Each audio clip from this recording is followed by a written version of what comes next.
महाराष्ट्र शासनाच्या परिपत्रकानुसार 1 जानेवारी ते 15 जानेवारी 2025 या कालावधीत मराठा विद्याप्रसारक समाजाचे कर्मवीर गणपतदादा मोरे कला वाणिज्य विज्ञान महाविद्यालय नेपाळ येथे विविध कार्यक्रमांचे आयोजन केले गेले। कवी राजेंद्र सोमवंशी यांच्या व्याख्यानाचा कार्यक्रम संपन्न झाला। यावेळी कार्यक्रमाचे अध्यक्ष प्राचार्य डॉक्टर सुरेश जाधव हे होते। या कार्यक्रमाचे प्रास्ताविक डॉक्टर R.D. शिंदे यांनी केले। कार्यक्रमाचे सूत्रसंचालन डॉक्टर महेश बनकर यांनी केले, तर आभार श्रीमती शेंडे यांनी मानले। कार्यक्रम यशस्वीतेसाठी सकाळ सत्र प्रमुख Pravin Dhepale, Susan Laurencia junior college प्रमुख अक्षय वडगुले तसेच सर्व विभाग प्रमुख व सर्व प्राध्यापक प्राध्यापिका यांनी परिश्रम घेतले। कवी राजेंद्र सोमवंशी यांनी कविता सादर करून वातावरण मंत्रमुग्ध केले। अश्रुंमधुनी कळला नाही, अश्रुंमधुनी ढळला नाही, बाप कुणाला कळला नाही।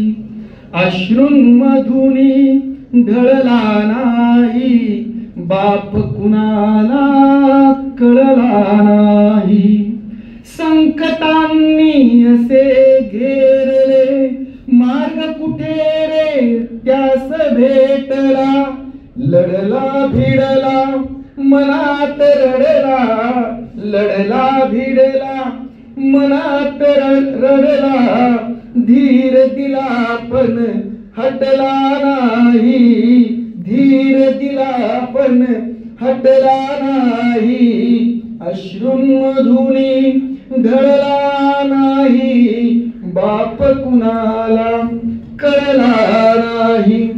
पराजयाच्या किती कथा त्या पहाड होऊन उभा राहिला। पराजयाच्या किती कथा त्या पहाड होऊन उभा राहिला। तुझ्याच साठी राब राबला, तुझ्याच साठी राब राबला। कधी कुठे पण झुकला नाही, अश्रुंमधुनी ढळला नाही, बाप कुणाला कळला नाही। स्वार्थाची होतीच संधी, इमान मातीशीच राखले। चटणी भाकर खाऊन जगला, चटणी भाकर खाऊन जगला, पण लोभाला भुलला नाही।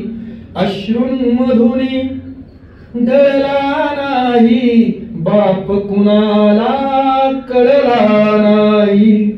तळहाताच्या फोडावानी चिल्या पिल्यांना त्याने जपले। तळहाताच्या फोडावानी चिल्या पिल्यांना त्यांनी जपले।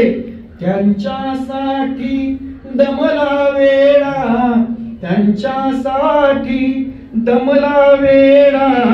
स्वतः करिता जगला नाही, अश्रुंमधुनी ढळला नाही, बाप कुणाला कळला नाही। संकट येता सारून बाही, लढण्यासाठी तयार पठ्या। संकट येता सारून बाही, लढण्यासाठी तयार पठ्या। संकट हसले संकट खचले, संकट हसले संकट खचले, बाप कधीही खचला नाही। अश्रुंमधुनी ढळला नाही, बाप कुणाला कळला नाही। सोबत होते सोडून गेले, पंखांखाली मोठे झाले। सोबत होते सोडून गेले, पंखांखाली मोठे झाले। बाप कुण्या मातीचा बनला, बाप कुण्या मातीचा बनला, कधी असा तो मळला नाही। अश्रूंमधुनी ढळला नाही, बाप कुणाला कळला नाही.